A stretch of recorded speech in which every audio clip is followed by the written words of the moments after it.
So, good afternoon, ladies and gentlemen. Here we are then. We've come to the final act on our Cookery Theatre, which has been brought to you by the St Albans Bid and, of course, our sponsors at SA Law. And here we go to finish things off. You can't finish any better than my good friend Monir Ali. Monir, lovely to see you. How are you? I'm nervous, but I'm fine, thank you. There's no need for him to be nervous, is there? Look, you feel as if you're among friends. There's no need to be nervous at all. So, Monir, we've done a few of these. We have. And but it's... Johnny, before we go any further, yeah, go on. This man has been here since I don't know when. He's done every single cookery demonstration. So can we have a round of applause for him, please, for doing such a great job?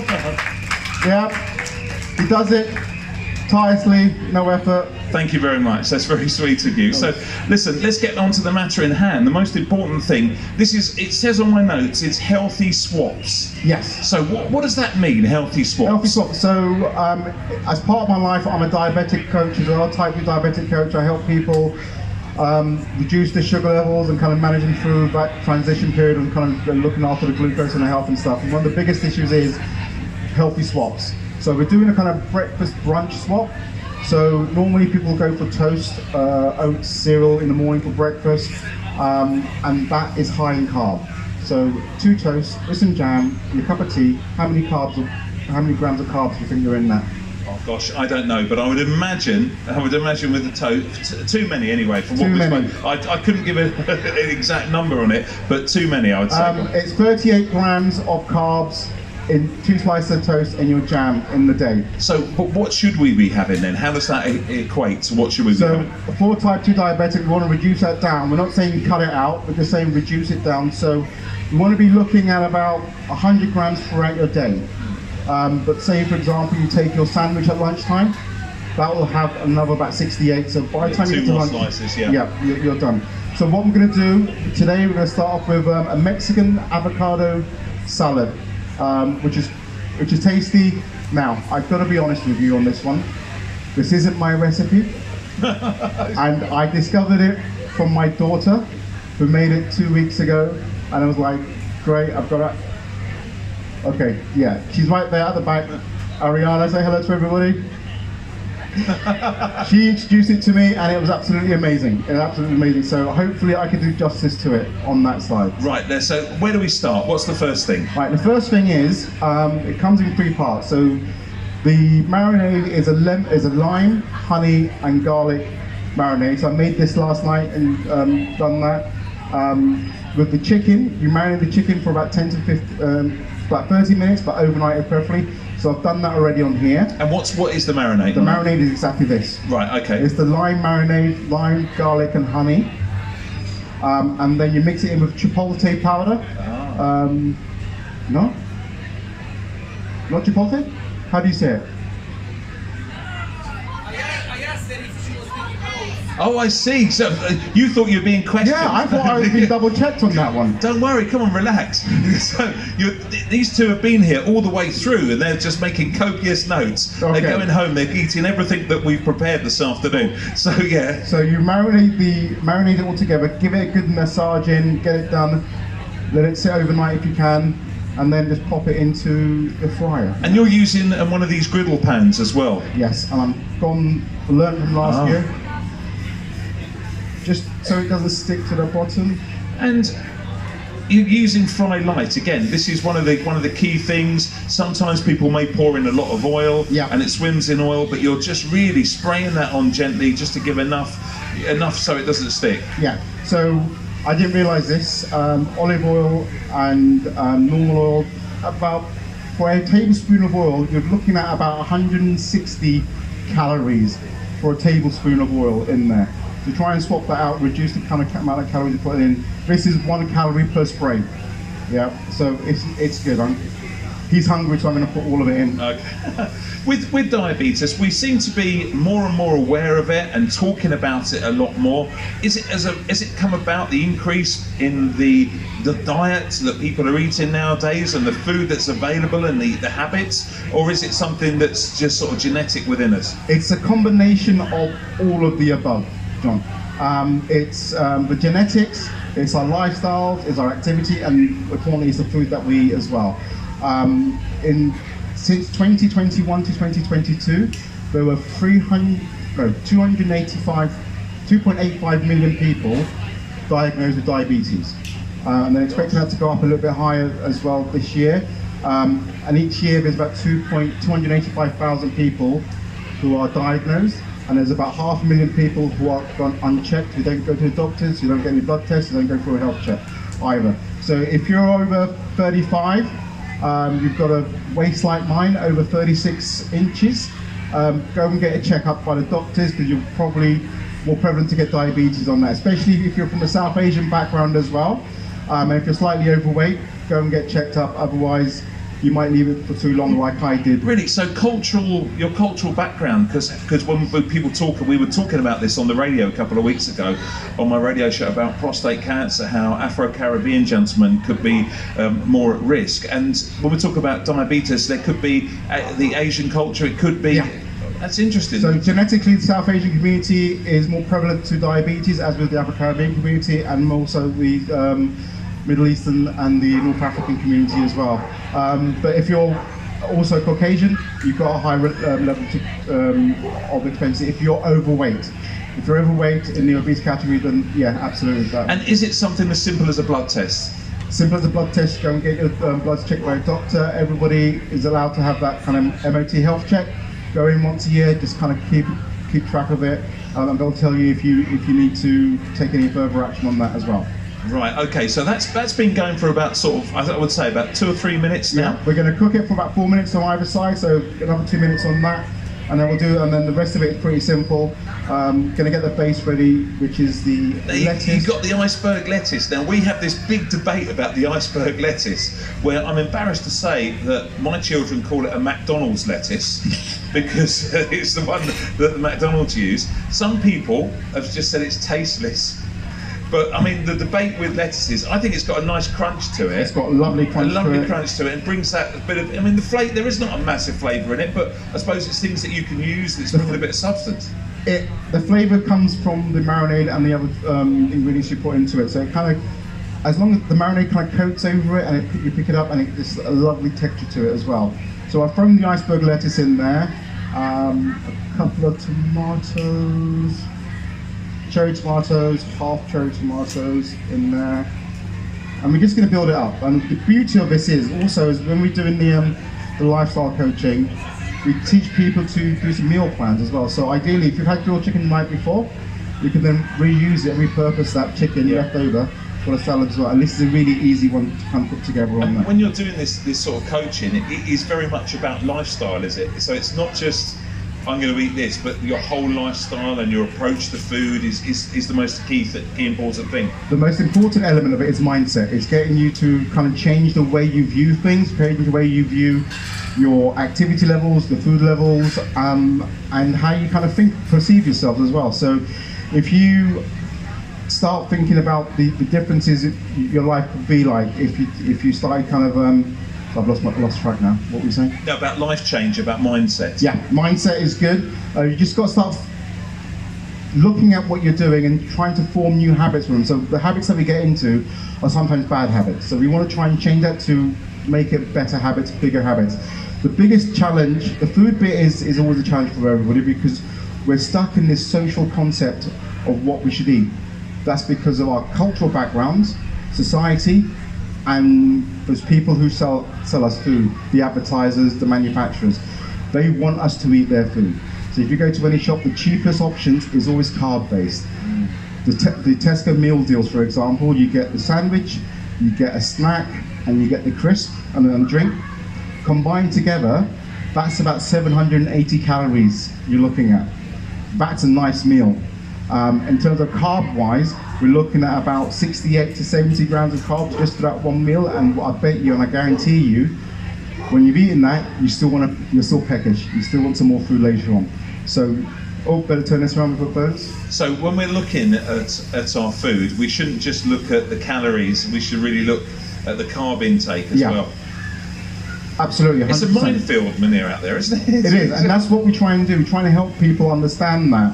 So if you look on the back of some packets, on the front of some packets, it's got the traffic light system. Yeah. The red, green, and yellow. Yeah. It will say low. It will say sugar low, and it'll be green. It'll be like one gram of sugar in there. Right. If you flip it over, it will say 68 grams of carbs, of which 1 gram is sugar. The carb breaks down into your body as sugar. So once you've eaten it and consumed it, your body does what it's meant to do. It breaks down the food, the fiber, it sends out to where it should go. You know what I mean? But everything else is broken down into your bloodstreams, and it carries it around. And that's where the danger happens. And if you're not burning off, you're not exercising, you're not doing a lot of activity every day, that sugar is going to stay in your body, it's got nowhere to go, and it's going to end up on your belly. Right, okay. So you started to build, you're just turning over the chicken at this moment in time, which is said about 4 minutes on each side. There's a lovely little bit of char, which so many of the chefs today have been talking about, you know, using these griddle pans. They seem to be very popular, and so you've got that, the char element. Yeah. And the caramelization, my family call it, you've burnt it. Well, this is it. We've heard this, a few people have said this. So you're building this again, and an avocado, which we were also talking about earlier. With the avocado, you've got to pre-plan, haven't you? You can't just go to the shop and I'm going to get an avocado, because you never get a ripe one in the shops. It takes a few days. Sometimes you can get the ripened ones. This is not coming out. Spoon. Have we got a spoon? Are you going the other way? Go the other way. There you go. Good stuff. And we've got some pamphlets as well while you're just doing that, and some books really. The 30-day the 90-day challenge. Yeah. And the 90-day challenge. This is all about really over the course of 3 months. You can change your habits, your lifestyle, your mindset, and start working on managing getting your diabetes down. So what we're doing in partnership with the Hertfordshire Council, St Albans Council, Hatfield Road Surgery, Somerville Surgery, and London Colney Surgery, is that we're running 3 monthly workshops. Once a month we have a group session, we get people in, we talk them through this whole process, changing their mindset.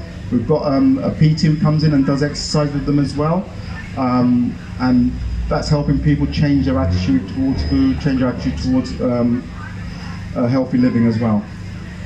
And also, I suppose, the convenience element of the food, and I need to be careful because we've got so many wonderful traders up and down the high street here, but the convenience of like fast food makes it harder, because it's easier to grab something that maybe not particularly healthy but would satisfy you in a different way. I think the word healthy is one of those misnomers where everything we eat has a health benefit to it. I know that sounds weird, but everything we eat has a nutritional value which your body needs, but it's the amount of that you eat which then becomes problematic. You see what I mean? Right. Okay.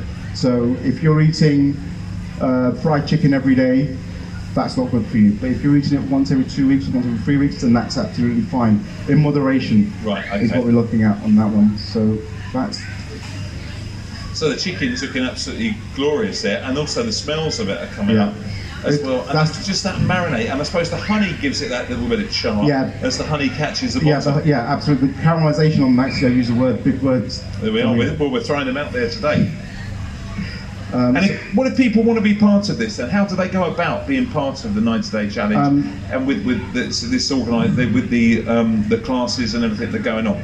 So if you go onto the Club website, there's information on there how you can sign up and how you can join on. It's absolutely free, and it works really well. So the more support you get, the way we found out this works is the more support you get from your peers, the easier it is to kind of manage it and lose weight on that side. Right, so you've chopped that avocado, and the avocado has gone into the salad. You've kept it quite chunky there, so I suppose it doesn't break down too much. Yeah, absolutely. And I think become too mushy. Sometimes, especially when you I like to have bite-sized chunks. Yeah. It's really nice and easy to kind of deal with on that side. Chop that one out. This one as well. But the crucial thing is to avoid fatty diets. Right, okay. Well, this like the yo-yo diets where they live off cabbage for a month. Yeah, there is the cabbage soup diet. Who's done the cabbage soup diet?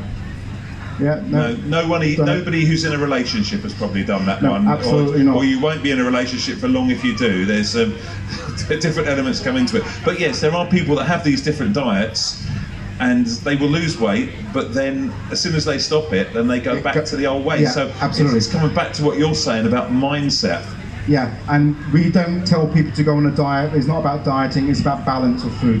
It's about balancing your life, balancing everything you eat, and getting your body adjusted to that as well. There's various different eating lifestyles that you can follow, and that sounds strange to say. Different people eat in different ways. So some people will have the 3 meals a day. You know, that old proverb, eat like a king in the morning, drinks like lunch, and a pauper in the evening. Yeah. Some people live by that. Some people do the intermittent fasting, where you starve yourself and fast basically for 18 hours, and you have a 6-hour eating window. Then there's the keto diet. Who does the keto diet? Anybody know what the keto diet is? The keto is extremely low carb. That's no carb. That's just pure meat, and it's. So just focusing on the proteins. And it's not very good for you. It's in terms of you're eating lots of protein and your breath starts smelling, but it helps you burn it off. One of the best, the keto diet is designed to put your body into ketosis, which means that you start burning the fat that you already have in your body as your energy you need for the day. Whereas protein doesn't give you that much energy, it gives you a lot of I would imagine that must make you very tired as well. It does. I know a lot of people are on that and they're kind of very lethargic and very tired and they don't do much exercise, which then that's looking good. So you've just turning the chicken again, and that chicken, would you say that chicken's nearly there? Nearly there, almost there. I've just got to chop up the onions. And we've got an onion to go. Yeah. Red salad onion, it was really cool. And I had a nasty experience early on, and it turned out to be glorious, of a hot chilli. And I can see there's some chilies hiding away there. That's not for this dish. Oh, that's not for this dish. Hopefully we've got enough time to do the other dish we did. Right. I'm going to try and finely chop these.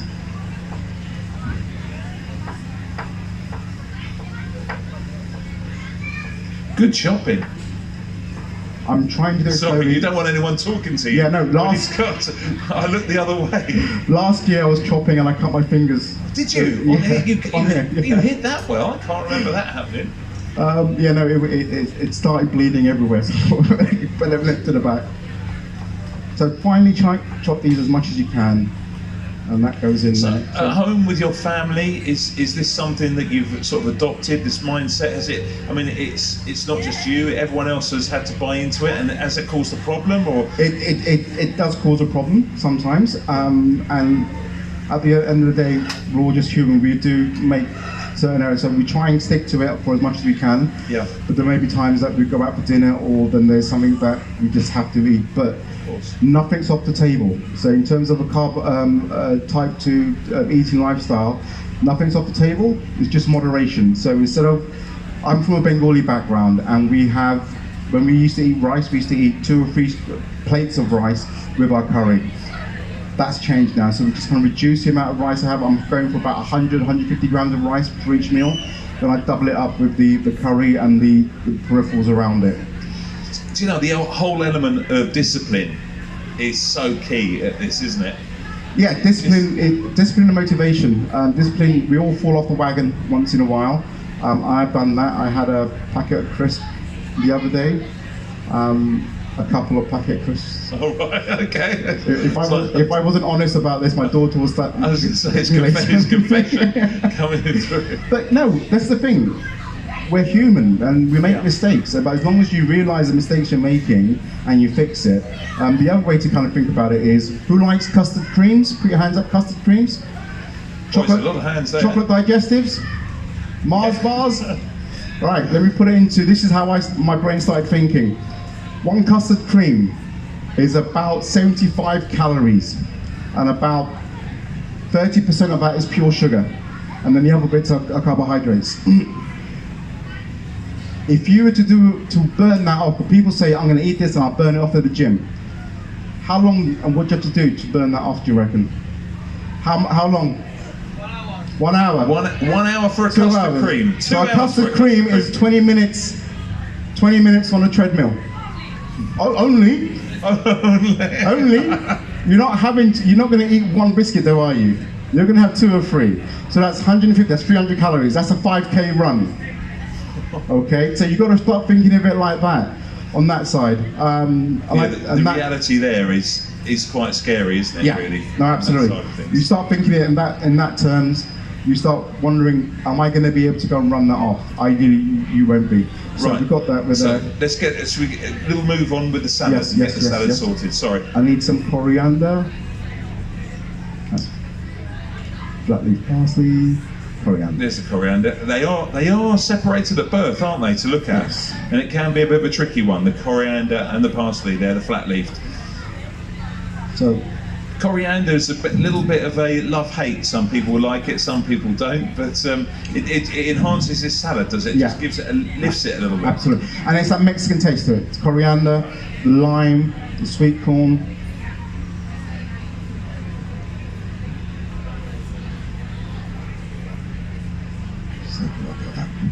There we go. Look at that. I was watching the chefs earlier on. So I see. I was going to say, very impressive, very impressive. The chefs earlier on. Right, and the other bit now, potatoes, carbohydrate. Yeah, I was going to say, why are they up here? Because it's all about moderation. I'm not telling you to go out and have this every day, but we got some baby potatoes, boiled, sliced in half. So these would have been parboiled, so they're nice and soft, and then cooled. And you leave the skin on as well, good roughage there? Absolutely, fiber's good for you. Does that. Remember, you're not going to eat all of that. Right, that's true. All right, cool. So do we need a plate? We do need a plate. Yeah, oh, you've got one here. Excellent. Fantastic, right. All right, so, have a little time. So, plating up time, here we go. And it's really simple. So are you using the salad then as a kind of bed, as a base then? Yeah. My daughter will probably beg to differ on that, mix it all together, but I'm just going to use it as a bed on this one.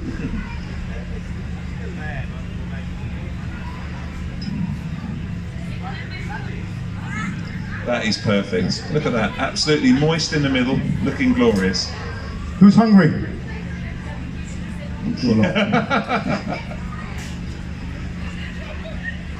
So again, bite size, easy to chew.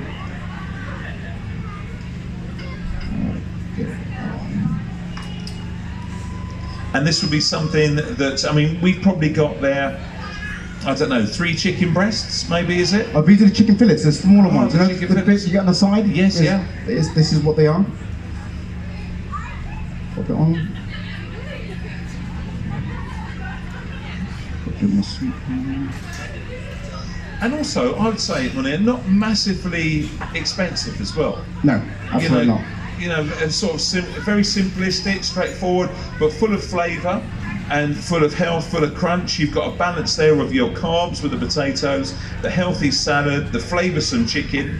You've got it all going on there. Can we see that then up on the screen, if that pops up? Where are we? If we go to the other camera, please, on the other side. There we are. You can see how glorious that actually looks, and we might, in a second, pop that down for people to come up and have a little try. Should we? You want to have a bit? Oh, I'm going to try it in a second. Let's get on. Let's have a go at doing this omelette that you've actually going to. Right. Which I guess move that across. So, what we've got now, this is a breakfast substitute. Yes, 100%. So you mentioned earlier on about having the 2 slices of bread, and it pushes up the carbs. What you're going to do is you're going to give us an alternative for breakfast, which is it carb free? Did I hear that correctly? It's 99.9999% carb free. Right, okay. That's pretty conclusive. So this is a Bengali omelette. As I said, I'm Bengali, and it's the Bengali omelette which we kind of always eat. That's quite Is that heating up? Can I get a small bowl, a small mixing bowl? Yeah, do we have that round the back actually? Do you want this on as well to heat up? Please, yeah. Do we have a small mixing bowl round the back, please? If not, we can just wash this up and or one of the two.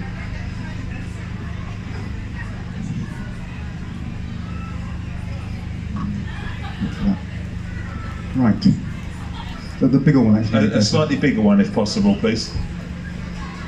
So again with the onions. And this is, because an omelette comes together so quickly, it's about how you prep this and how you get all this ready. Yeah, absolutely. So it's gonna. I hate onions. But the onion is the base to such a lot with Asian cooking, isn't it? Yeah. With curries and the kind of stews and things, the onion will always be that foundation, whether or not it's grated or chopped or just sort of stewed down. It is that foundation. It's that foundation. But what I've discovered also is a lot of dishes don't use onions at all. But it gives a nice firm base on the gravy as well, which is quite cool. One thing I did forget, Johnny. No, don't say eggs. Yeah, I forgot eggs. No, I forgot salt. Right, phew. I was going to say, how are we going to make an omelette Do we there? have some salt? I don't know if we have. I don't think they will actually have any salt around the back. All right, okay, it will be fine. Right, so we've got a handful of parsley, a handful of coriander, and this is what makes it distinguishes it from anything else, really. So, as I say, you've got the parsley and the coriander Yeah. there, and you're going in with the stalks as well? Yeah, absolutely.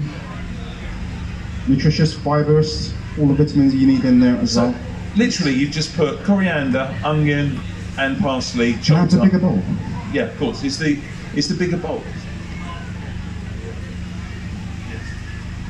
That's just coming. They're just washing that up, and then once that turns up in a second. How many eggs? Who's this to feed? Could this be a family breakfast? It could be a family breakfast, family brunch. How's 12 eggs, Johnny?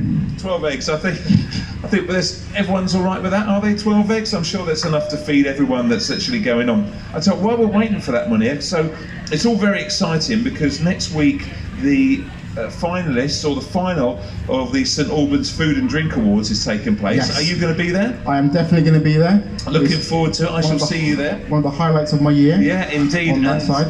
And unfortunately, it is ticket only, and the people who have been nominated, the finalists, will be there. But it is possible for people to tune in and actually listen to it on the radio. It's one of those events that when we're standing there on stage, everyone in the sort of industry, it's their night off. Yeah, absolutely. God, It's brilliant. they make a racket. They do make a lot of It's noise. like I'm trying to talk and they're talking non-stop. But there's so many. We're up for Restaurant of the Year, Best Pub of the Year, Best Cafe, Best Food and Drink Shop or Market Stall, Best Takeaway or Street Food, Local Producer, Best Newcomer, and there's such a display of talent here in our local area, isn't it? We've got such a lot to Have you feel been to proud many of those restaurants? I've been to a few of them actually. I've eaten in Clafton, the Crafton Cleaver, which is fantastic. They do a wonderful kind of barbecue-y. I'm going to say it's probably not the best for if you're on the keto diet. Patootie is my particular favourite as well, and they've held the title before, and I think they either won it last year or the year before that. So so it should be interesting to see what happens. And Toast and the Potting Shed at Carpenter's Nursery. There's a lot of competition actually going on there. I'm going to run away. I need to get a spoon. Okay, so we can tell you a little bit about this. Buongiorno Italia is up for Best Food and Drink Shop. Yeah. They've consistently won that. Fleetville Larder, Carpenter's Nursery. We saw her earlier on, Kat's Cuisine, Oriental Cuisine. She's up for Best Takeaway or Street Food alongside Gracie's Pizza in Watford Road, St Albans, and Beats and Bagels from the market as well. So many wonderful things actually on the horizon. And then what's a nice thing is the Kate Darcy Award for customer service. Of course, Kate, a very much loved restaurateur who sadly passed away in 2010, and they have this special award for her every year as well. So much going on. If you can't if you want to know who wins, it will be in the local press and on the social media, but do tune in on the radio as well. So what's He has to happening talk there? a lot, doesn't he? This is He talks a lot. Come on, Despite the fact that he's been doing it for 8 hours, it's crazy. Come on, what have we got? What's happening there now? So we had the onion, we have the parsley, we have the coriander, and how many eggs have gone in? So before I put the eggs in, you saw I was mixing it. Give it a good mix with your hands. Get it in there. Salt and pepper in there. Put 6 eggs in because of you guys here, and then this is where the kick comes in. In here I've got paprika, a little bit of chili powder, and a touch of garam masala as well. In it goes. And you're thinking for breakfast, it's absolutely key. This is key. Wakes you up. Give it a good mix. And not massively long to put together as well. No, it normally takes about 6 to 8 minutes on this one. Right. Right. Anybody doesn't like chilies? You don't like chili? Right. I'll do some chilies without chili, and I'll do some with chilies. So that's done. Could you scatter the chilies, cut them separately and scatter them into half of it? Yeah, no, I'll make 2. Okay. I'll make 2. We've got that, we've done that, we're good. So that's on. And you've just used your light fry again. Yeah. So Just 1 remind calorie it. per spray, so literally about 6 calories have just gone in there. And So while that's heating up, just a little bit of salad on that side. look at you, you're artistic. And You can't stop. which camera is on? Here we are. Mango chutney, no, mango pickle, mango and lime pickle. It's got a nice look. I picked a mild one for you guys today, so you can jump in and have it. It's beautiful, it's absolutely lovely. So a bit of this on there.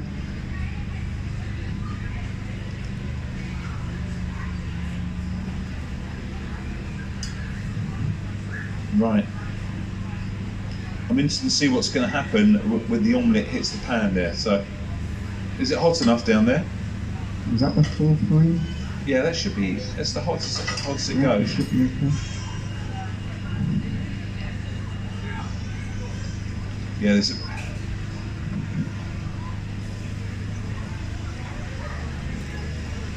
And this is, as I say, this would be a breakfast that you'd have in your household. More so a brunch or a light lunch. Yeah.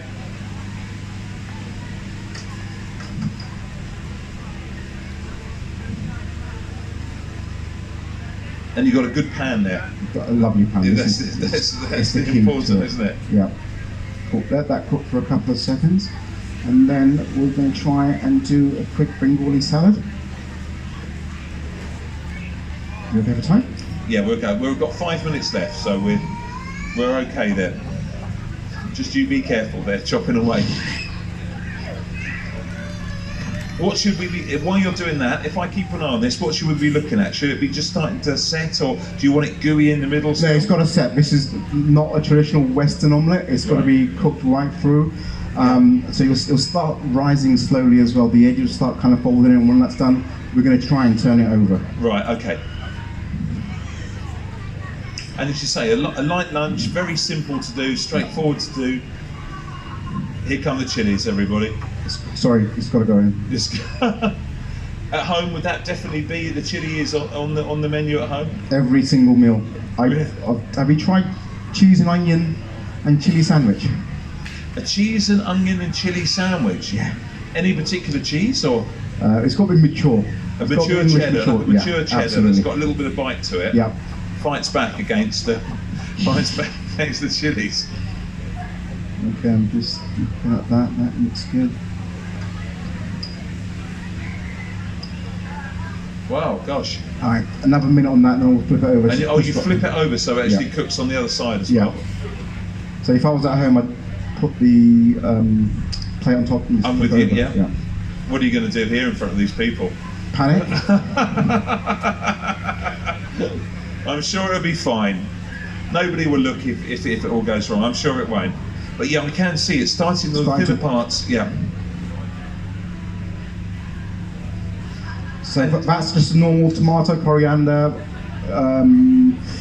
red onions. I didn't put any chilies in because we've got a couple of people who don't like chilies here. So just to say, one of the things that you do professionally is you're a photographer. You work with food as well. Yeah, with I'm a food photographer. And you can actually see the artistic element of your presentation actually coming through here, actually setting things up. Well, thank you. When you're taking pictures, you're working for a client, do you think, oh my word, there's too much carbs in that, or do you just think this is we're on a professional contract here, you cook what you want? I do say that. I'm not going to have that. Ready? Go on, here we go. There we go, ladies and gentlemen. Yes, very good. Well done. That should be 2 minutes on that one, and that's done. Are we good? Yeah, we're fine. I reckon we could get if we in a second we put this down and we cut that up and serve that up. Yep. You could do that other one with a few chilies in. I Yeah, reckon. absolutely. Oh, you're going for the chili, aren't you? Glutton for punishment. He doesn't need to be told twice. So, while we are just coming to a close in these last final minutes, let's just go through this again. We've got the book, The 90-Day Challenge. If people are interested, what can they do to actually be part of this and to take this on board? So if you go into the website called the Adda Club, ADDA club.co.uk, there's information on there for you to join up on there. And you just sign up and I'll get in touch with you and we'll just go enroll you onto the rolling process on that. I'd say the omelette looks absolutely glorious. And it looks so light as well. The one. Brilliant, absolutely brilliant. We'll do the other one really quickly? Yeah, why not? And you're going to put some chilies in there? I've done that already, that's gone in. I've got some chili flakes as well, for good measure. Okay. There you go. So essentially that meal now, instead of your toast and your bread and your jam in the morning being at 38 grams of carbohydrates, that is now, anybody want to take a guess of how many carbs that is in there? In there, ladies and gentlemen. How many carbs do we think we got in there? 1 gram? 5 grams? 0.9. 0.9. Absolutely fantastic. Simple, nutritious, flavoursome, and it's easy to do. And it's not difficult to try and shift your mind away from having toast. And who has oats for breakfast? Yes, yeah. Oats, cereal, oats. How many grams of carbs in oats do you think per 100 grams? 50. You're not too wrong there, sir. 10? 64 grams. Really? So 64% of what you're eating is going to turn into sugar and flow around your body. Cornflakes are about the same, about 45 grams on that as well. So it's just be more aware of what you're doing. I'm not saying you don't eat it. I'm just saying if you're going to have that for breakfast, think about not having a sandwich or a heavier lunch or having a wrap or anything like that. Maybe have it a little bit later on. So it's just kind of working that out there. Yeah, I've got some plates there as well for people. Alright, cool. So the chicken dish is actually going round, so people are going to get a little flavour of that. Hopefully we're going to get a thumbs up for that. Chicken's tasting pretty good. Do you want if I try that? Go on. Yeah, lovely. Good? Fantastic. I'm saving the chili omelette for you, dude. Thank you very much. All heart, all heart. So that's nearly ready. We're bringing a little bit of the omelette round as well. Yeah. And there are some spoons and bits and pieces if people want to do that. But I think, ladies and gentlemen, been so informative, so entertaining as well, and worked really, really hard. See, there was nothing for him to be nervous of. Let's have a round of applause and say a big thank you to Munir Ali for the healthy swaps. Thank you very much. Thank you. And we'll put that omelette out, and then you're going to be around in a second. If anyone wants to come and have a chat about this, absolutely. You'll be around if you're interested in the book. So, ladies and gentlemen, we are done and dusted on the microphone for today. Thank you ever so much. Some of you have been here for a long, long time, and it's lovely to have you here. We hope you've enjoyed not just the Cookery Theatre, but the whole of the Food and Drink Festival. The weather has been very, very kind to us indeed. We should say a big thank you to the St Albans Bid and to SA Law. I want to say a big thank you to our sign interpreters as well, to Helena and to Caroline as well for being here and sharing all the information that we've been given across. And thank you to all the chefs today. And please do have a safe journey home. And Munir, thank you ever so much. Louise, thank you. Thank you. Cheers, Johnny. Yeah.